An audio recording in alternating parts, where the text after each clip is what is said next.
Welcome to the program. I'm Jeff Schechtman. Once upon a time, not that long ago, hope and change formed the basis of our political discourse. That seems so long ago. Remember a time when the Koch brothers were the enemy? When we thought John McCain was the far right? When those of us on the left were worried about the FBI and the Justice Department needing oversight? In just 10 years, we've gone through the looking glass to where up is down, down is up, black is white, and enemies are embraced. Our divisions over the culture wars, politics, race, and class have been weaponized.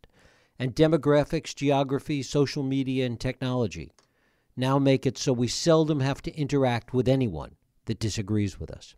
In this atmosphere of tribalism on steroids, is any kind of national positive politics still possible? Clearly, on a local or community level, there's some reason to be optimistic. However, on a national level, we have digressed to the point where even the instruments that our founding fathers created may not bring us back from the brink. My guest, Dan Pfeiffer, is a bit more optimistic in his new book, Yes, We Still Can. Dan Pfeiffer is the co-host of the popular political podcast Pod Save America. He was one of Obama's longest-serving advisors, where he was White House Communications Director and a senior advisor to the president. His new book is Yes, We Still Can: Politics in the Age of Obama, Twitter, and Trump. Dan Pfeiffer, thanks so much for joining us. Thanks for having me. Well, it's great to have you here. It's hard to believe that the same America that witnessed Grant Park on November 4th of 2008 is the same America that was at Donald Trump's rally in Florida last night. It's almost a kind of cognitive dissonance to try and reconcile that.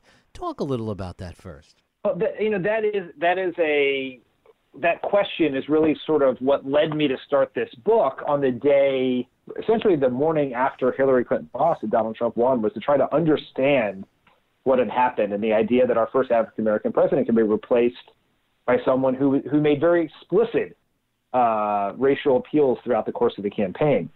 And I think there are two ways to look at this, right? And I think there's an existential question here for the country, which is are we in the midst of a long-term backlash to an African-American president, where i.e. the idea that Barack Obama was the aberration, or is Donald Trump the aberration, who won by a remarkable set of never-to-be-repeated circumstances involving Hillary Clinton being under FBI investigation the whole time, the Russians hacking the DNC and Hillary Clinton's campaign emails, Jim Comey deciding to unburden himself contrary to Department of Justice protocols 2 weeks beforehand. And the thing is that question is unanswerable, right? It is an existential question. If a tree falls in the forest, if I was an animal, what kind of animal would I be? It's a topic for sociology and philosophy classes. My view and the point of the book is we have agency in the answer to that question, right? Which is there are more Americans, as evidenced by the popular vote in the 2016 election, there are more Americans who are deeply concerned about not just Donald Trump, but the idea of Trumpism. And if those Americans decide to get involved in politics and turn out to vote, both in 2018 and 2020, we can answer the question once and for all that this was an aberration. And maybe one day we will look back on this, much like people look back on the period, of Watergate and Richard Nixon and say this was an aberration. We have corrected for it and we are moving forward. And as Barack Obama always says, progress does not move forward in a straight line. It never has in American history. And so, but we can keep on the upward trajectory if we participate in and vote in and win these upcoming elections. I guess the point is that as we look at that existential question, maybe there's not a single answer to it. That so much of it is, as you say, a reaction to Obama. And certainly that's part of it. Certainly when we look at so much of Trump, it is the mirror opposite of so many things that were part of, both personally and politically, of Obama. But the other part of Trump is that it was a reaction, clearly, to something that was going on in the country, in the body politic, that it is not all Trump, that in many ways Trump is merely the symptom of the things that were going on. Yeah, I make this case in the book, and I make it all the time on Pod Save America, is that Trump is the symptom, not the disease that plagues our lives. That's exactly right. That there is Trumpism, which we've just decided to name after Trump, but is this idea of a politics that is a reaction to to a changing America, an America that is changing economically, demographically, culturally, where white Americans know that they are going to become within a few decades minority in this country, that the old way of doing things is changing. And that change has been catalyzed over the Obama decade. If you take 2007, when Barack Obama decided to run for president, until he left 2 years ago, think about the change that happened in that period, right? The economy, because of the financial crisis, fundamentally changed, eroding the idea of sort of the middle class bargain in this country for a lot of workers, particularly non-college educated blue collar workers. You have changes in technology where Facebook, Twitter have fundamentally changed how people distribute information, how the conversation happens in this country. You have demographic change where the country is getting younger and browner on a daily basis. It's happening faster every day. And then on top of that, you have cultural change. Just think about the question of marriage equality and where we went from 2004, where the Bush campaign ran an explicit campaign trying to codify the idea within the Constitution that marriage was between a man and a woman, to marriage equality being the law of the land less than 8 years later. And all of those things together have created an environment where a demagogue like Trump could take advantage of those forces. And the 2016 election, if you played it out 1,000 times, I really do think Hillary wins 990 of those times. But things broke Trump's way, and if they hadn't, we'd be having a very different conversation. We have to reckon with, and maybe this is partially, I talk a little bit about Barack Obama's measured optimism in the face of the politics right now that he shares with me, is these forces are real in our country, and maybe we can only deal with them if they are forced to the forefront as opposed to being sort of in the background as they were for a lot of the Obama administration. Yeah, I mean, it's interesting that you can take that argument and really reverse it in many ways, because all of those changes that you talk about, the speed at which they've happened, the way they've happened politically, culturally, economically, that all of those have an opposite effect as well, that it's all of that change and all of those different ways that we operate that have enabled this tribalism that we see to be weaponized in the way that makes it so divisive today. And maybe there's no turning back from that. Yeah, it is easy to get dark now. But I do believe we can turn back. At least we are going to turn back over the long run, in part because the next generation of Americans who are coming forward, the millennial generation, who are about to become the most powerful force in politics, if they participate, if they vote, are very different. They are less partisan. Although they are ideologically progressive in a lot of ways around climate change, civil rights, immigration, gun rights, they are less partisan. They're less tied to either party. So right now, the political rules are there are very few swing voters. Both parties have to motivate their bases to win. That creates a very polarized environment.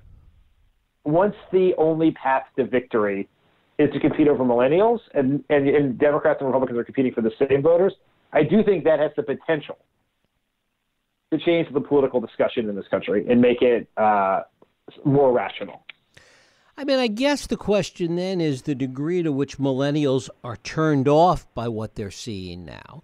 And the other part of millennials being this kind of results-oriented, metric-oriented approach to seeing the world that really puts them more in tune with maybe local politics or even state politics, where they can see the results of their effort, but maybe less so on the national stage. I mean, that is the challenge for Democrats. Republicans have very limited appeal to the vast majority of millennials who are not participating in our politics because of their views on immigration, race, women's reproductive freedom, those sorts of things. Democrats need them to win. That is it. That's why Barack Obama in 2008, 2012, and that's more important now than it was then, as more of them have aged into the electorate. And so we have to craft an appeal that works, and we have to convince people that their vote matters. Donald Trump succeeded for many reasons, but one of them was he was able to make it seem like a battle between the lesser of two evils. And it was just two corrupt, dishonest politicians, and it didn't really matter who got elected. We have to do the opposite. We have to inspire people. We have to show them that it matters. It's partially why I wrote the book. It is why we have the podcast Pod Save America, and it's why we tour the country trying to speak to millennials. This is the challenge, and it can go either way. You could lose a generation of active citizens if we don't do this right. And so the stakes are incredibly high here. Doesn't the ability to inspire, though, require some kind of charismatic leadership? I mean, Obama was successful at that, very successful at that. But don't we then need to find the next charismatic leader, the next Barack Obama or the next Bobby Kennedy? Yeah, I mean, the messenger is as important as the message, right? Because the messenger has to be believable and inspiring and make you – voting is unfortunately hard in this country, right? You have to, in a lot of states, not necessarily California where we are, but in a lot of states you have to, wait and register months in advance, weeks in advance, wait in long lines, do all of that. And you need to be inspired to do it. Obama was successful at doing that for sure.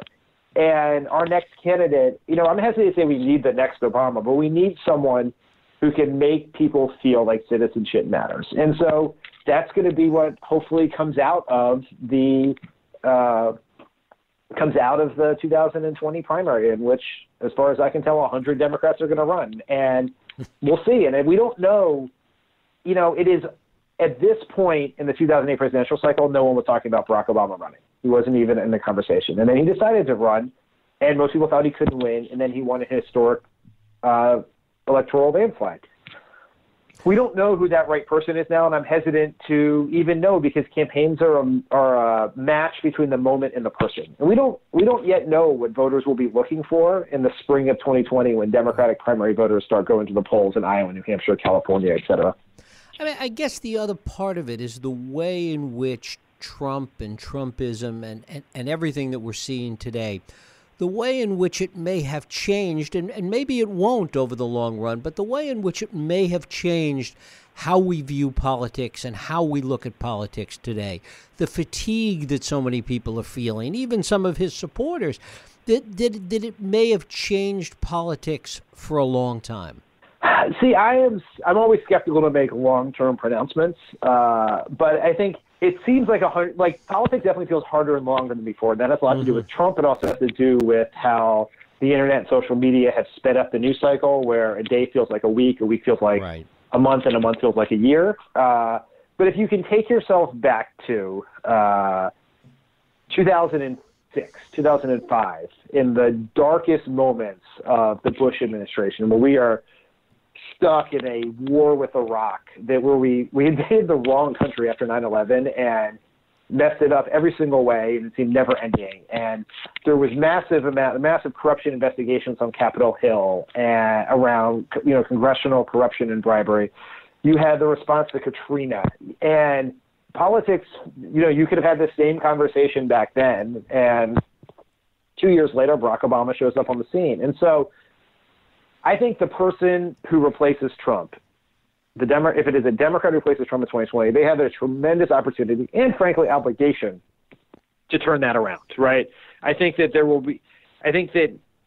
if you put aside the most hardcore red hat wearing Trump supporters, I think a lot of Americans want better from our politics and better from our country than what we're seeing. They're disturbed by the chaos, the anger, the insults. And if you can have someone who speaks to the better part of America, that person has a real chance to succeed and change the tone, at least for a while. Look, we're a polarized country of two parties, and we're going to disagree on big issues, but someone will have the opportunity to hit a reset button. And I think that is that is the opportunity there to change the trajectory, at least in the interim. How important is it in that framework, even taking your more optimistic view, to begin to try and tease out what you refer to as the sports center effect, this looking at politics as a zero-sum sports game? Look, I think we have to. Yes, I think we have to. I think the right candidate, and this is somewhat what Obama did, will run against that. We'll try to call for better politics, and it may not mean that. Look, the Republican Party has a lot of work to do to get out of this mess, and they are not going to greet a Democratic president with open arms. But I do think we can try to heal the bonds within the country even if you accept out the most partisan Americans, that there are a lot of people in the middle who may have voted for Trump but are concerned about what's happening. You have these voters who voted for Obama in 12, Trump in 16. You have people who didn't get involved in politics who can try to speak to the better parts of America and say we are better than this. And I think that can help. But look, we have a lot of work to do. Politics has always been messy. It's just messier than it is right now. And I am hopeful that that it will be an effective message for Democrats, both in the primaries in 2020 and then the general election, to have a more hopeful, optimistic take about where they can bring America, as opposed to sort of running on what I refer to somewhat tongue-in-cheek as a paler shade of orange. Mm-hmm. Right. I mean, one of the things that's so interesting, and we don't know because they're not honest about it, is how traditional Republicans look at this. And in many ways, they're better off if the Democrats win the next time around, because it enables them to become an opposition party once again and get their own grounding and recover from Trump. I mean, I think they very much, like, for all of the protestations of Paul Ryan et al., right, they're all the party of Trump now. They are a fully owned subsidiary of Trump and his voters. I think if a few votes in in Wisconsin, Michigan, and Pennsylvania gone a different way, Republicans would be in the middle of a very long, very painful, soul-searching experience, where they would have lost 3 presidential elections in a row. They have lost the popular vote in 4 of the last 5.